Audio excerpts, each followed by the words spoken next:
ભારતમાં central vigilance કમિશનની સ્થાપના ક્યારે થઈ? 11 ફેબ્રુઆરી 1964. કઈ સમિતિની ભલામણથી સીવીસીની સ્થાપના કરવામાં આવી હતી? કે સંથાનમ સમિતિ. ભારતના પ્રથમ ચીફ વિજિલન્સ કમિશનર તરીકે કોણ કાર્યરત હતા?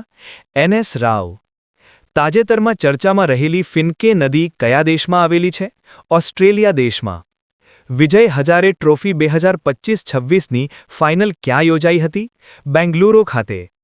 વિજય હજારે ટ્રોફી 2025-26નું ટાઇટલ કઈ ટીમે જીત્યું? વિદર્ભ ટીમે. વિજય હજારે ટ્રોફી 2025-26માં વિદર્ભે કઈ ટીમને હરાવીને ટાઇટલ જીત્યું? સૌરાષ્ટ્ર ટીમને. વિજય હજારે ટ્રોફી 2025-26માં પ્લેયર ઓફ ધ સિરીઝ કોણ? અમન મોખડે. વિજય હજારે ટ્રોફી 2025-26માં સૌથી વધુ વિકેટ કોણે લીધી? અંકુર પવારે. ઇઝરાયેલ-ઈરાન સંઘર્ષ વચ્ચે ભારતીયોને બચાવવા કયું ઓપરેશન ચલાવાયું હતું? ઓપરેશન સિંધુ. 2023માં સુદાનમાં ફસાયેલા ભારતીયો માટે કયું મિશન હાથ ધરાયું? ઓપરેશન કાવેરી. વર્ષ 2022માં યુક્રેનમાંથી ભારતીયોને લાવવા કયું ઓપરેશન શરૂ કરાયું? ઓપરેશન ગંગા. અફઘાનિસ્તાનમાંથી ભારતીય નાગરિકોને બહાર કાઢવા કયું મિશન હાથ ધરાયું? ઓપરેશન દેવી શક્તિ. નમસ્કાર મિત્રો. આ વિડિયોમાં આપણે જાન્યુઆરી 2026ના ચોથા અઠવાડિયાના સૌથી મહત્વપૂર્ણ કરંટ અફેર્સના પ્રશ્નો જોઈશું. તમામ પ્રશ્નો વન લાઇનર સ્વરૂપે રજૂ કરવામાં આવ્યા છે, જેથી તમે ઓછા સમયમાં સરળ અને અસરકારક રીતે રિવિઝન કરી શકો. કોરોના મહામારીમાં ફસાયેલા ભારતીયોને પરત લાવવા કયું મિશન ચાલ્યું? વંદે ભારત મિશન. 2015માં યમન કટોકટી વખતે ભારતે કયું ઓપરેશન હાથ ધર્યું હતું? ઓપરેશન રાહત. 2015માં નેપાળ ભૂકંપ વખતે બચાવ કામગીરીનું નામ શું હતું? ઓપરેશન મૈત્રી. લિબિયાના ગૃહયુદ્ધમાં ફસાયેલા ભારતીયો માટે કયું ઓપરેશન હતું? સુરક્ષિત ઘર વાપસી. 2006ના લેબેનોન યુદ્ધમાં ભારતે કયું ઓપરેશન હાથ ધર્યું હતું? ઓપરેશન સુકૂન.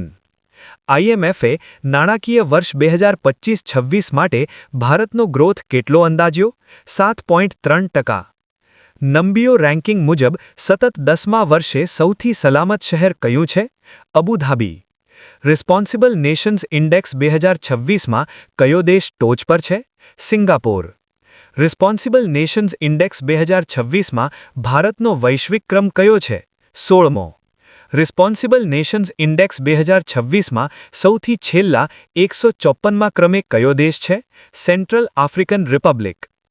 Ajanta Ellora International Film Festival 2026માં પદ્મપાણી એવોર્ડ કોને મળશે? ઇલૈયારાજાને. 21 જાન્યુઆરીના રોજ કયા 3 રાજ્યોના સ્થાપના દિવસ ઉજવાય છે? મણિપુર, મેઘાલય, ત્રિપુરા. પંજાબને ગેંગસ્ટર મુક્ત બનાવવા પંજાબ પોલીસે કયું ઓપરેશન શરૂ કર્યું? ઓપરેશન પ્રહાર. ત્રિપક્ષીય કોસ્ટગાર્ડ કવાયત દોસ્તીની 17મી આવૃત્તિ ક્યાં યોજાઈ? માલદીવમાં. દોસ્તી કવાયતમાં કયા 3 દેશો સક્રિય રીતે ભાગ લે છે? ભારત, માલદીવ, શ્રીલંકા. ભારતનો પ્રથમ ખુલ્લા સમુદ્રમાં માછલી ઉછેર પ્રોજેક્ટ ક્યાં શરૂ થયો? અંદમાન સમુદ્રમાં. એશિયા મેન્યુફેક્ચરિંગ ઇન્ડેક્સ 2026માં 11 દેશોમાં ભારત કયા ક્રમે? 6ઠ્ઠા ક્રમે. એશિયા મેન્યુફેક્ચરિંગ ઇન્ડેક્સ 2026માં કયા દેશે ટોચનું સ્થાન જાળવ્યું? ચીને. દેશની સૌપ્રથમ ટેલિંગ્સ નીતિ કયા મંત્રાલય દ્વારા જાહેર કરાઈ છે? ખાણ મંત્રાલય.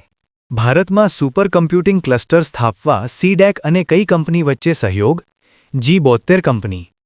યુએઈમાં લોથલ માટે પુરાતત્વીય વસ્તુઓ કોના દ્વારા પૂરી પડાશે? National maritime. ભારતીય સિનિયર મહિલા ફૂટબોલ ટીમના મુખ્ય કોચ તરીકે કોણ નિમાયા? એમેલિયા વાલ્વર્દે. એમેલિયા વાલ્વર્દે અગાઉ કયા દેશની મહિલા ફૂટબોલ ટીમના કોચ હતા? કોસ્ટારિકાના. નાસામાંથી તાજેતરમાં 27 વર્ષની કારકિર્દી બાદ કયા અંતરિક્ષયાત્રી નિવૃત્ત થયા? સુનિતા વિલિયમ્સ. દર વર્ષે વિશ્વ શિક્ષણ દિવસ તરીકે કયો દિવસ ઉજવાય છે? 24 જાન્યુઆરી. ભારતમાં રાષ્ટ્રીય શિક્ષણ દિવસ કઈ તારીખે ખાસ ઉજવવામાં આવે છે? 11 નવેમ્બર. ભારતમાં રાષ્ટ્રીય બાલિકા દિવસ તરીકે કયો દિવસ ઉજવવામાં આવે છે? 24 જાન્યુઆરી. ઇન્દિરા ગાંધી શાંતિ પુરસ્કાર 2025 માટે કોની પસંદગી કરવામાં આવી? Graca Machel. વર્ષ 2026નો Subhash Chandra Bose disaster management award સંસ્થા કેટેગરીમાં કોને મળ્યો? Sikkim state authority. વ્યક્તિગત કેટેગરીમાં 2026નો Subhash Chandra Bose disaster management award કોને અપાયો? કર્નલ સીતા શેલ્કે. કેરળના વાયનાડ પૂર વખતે કર્નલ સીતા શેલ્કેએ કયો બ્રિજ બનાવ્યો? Bailey bridge. Subhash Chandra Bose disaster management એવોર્ડમાં સંસ્થાને કેટલી રોકડ અપાય છે? 51 લાખ. સુભાષચંદ્ર બોઝ ડિઝાસ્ટર મેનેજમેન્ટ એવોર્ડમાં વ્યક્તિને કેટલી રોકડ રકમ મળે છે? 5 લાખ. અમેરિકાના જર્સી સિટીના ડેપ્યુટી મેયર તરીકે તાજેતરમાં કોણે શપથ લીધા? Keshav Poddar. Grihalakshmi digital marketing portal કયા રાજ્યએ શરૂ કર્યું છે? કર્ણાટક રાજ્યએ. બીજું વૈશ્વિક બૌદ્ધ શિખર સંમેલન કયા શહેરમાં આયોજિત થશે? નવી દિલ્હી. સ્પિટુક ગસ્ટર ફેસ્ટિવલ કયા કેન્દ્રશાસિત પ્રદેશમાં શરૂ થયો છે? લદ્દાખમાં. તાજેતરમાં ભારતના 92માં ચેસ ગ્રાન્ડમાસ્ટર કોણ બન્યા છે? આર્યન વાર્ષ્ણેય. સાગર મૈત્રી મિશનની 5મી આવૃત્તિમાં કયું ભારતીય જહાજ જોડાયું? આઈએનએસ સાગરધ્વની. ભારતનો પ્રથમ full stack sovereign AI park ક્યાં આવેલો છે? તમિલનાડુમાં. RBS-15 એટલે કે રોબોટ સિસ્ટમ કયા દેશ દ્વારા વિકસાવવામાં આવ્યું છે? સ્વીડન દેશ. IIM રોહતકના કયા ડિરેક્ટરને ઉદાહરણીય શાસન નેતૃત્વ પુરસ્કાર મળ્યો? પ્રોફેસર ધીરજ શર્મા. ટાઇપ 096 સબમરીન કયા દેશ દ્વારા તાજેતરમાં અનાવરણ કરવામાં આવી? ચીન દેશ. 86મી all India presiding officers conference ક્યાં યોજાઈ હતી? લખનૌ ખાતે. કુદરતી નિવાસસ્થાનમાં ખારા પાણીના મગરોની સૌથી વધુ વસ્તી ક્યાં છે? ઓડિશામાં. છઠ્ઠી ખેલો ઇન્ડિયા વિન્ટર ગેમ્સ ક્યાં યોજાઈ રહી છે? લેહ ખાતે. એશિયન પ્રોડક્ટિવિટી ઓર્ગેનાઇઝેશન રાષ્ટ્રીય પુરસ્કાર કોના દ્વારા સંચાલિત થાય છે? રાષ્ટ્રીય ઉત્પાદકતા પરિષદ. બાળપણ સંભાળ માટે ઓડિશા અને કયા રાજ્ય વચ્ચે કરાર થયા? મેઘાલય વચ્ચે. રાષ્ટ્રીય પેરાલિમ્પિક પાવરલિફ્ટિંગ ચેમ્પિયનશિપનું વર્ચ્યુઅલ ઉદ્ઘાટન ક્યાં થયું હતું?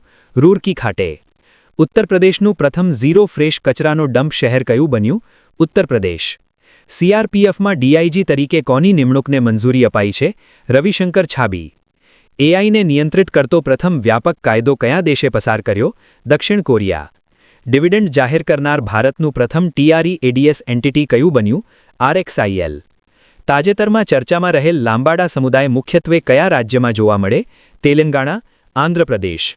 ડિજિટલ ઇન્ફ્રાસ્ટ્રક્ચર સહકાર વધારવા ભારતે કયા દેશ સાથે સંમત થયું? નામીબિયા સાથે. દુબઈમાં આયોજિત 7મા રોલ બોલ વર્લ્ડ કપમાં ગોલ્ડ કોણે જીત્યો? યશ રસિયા.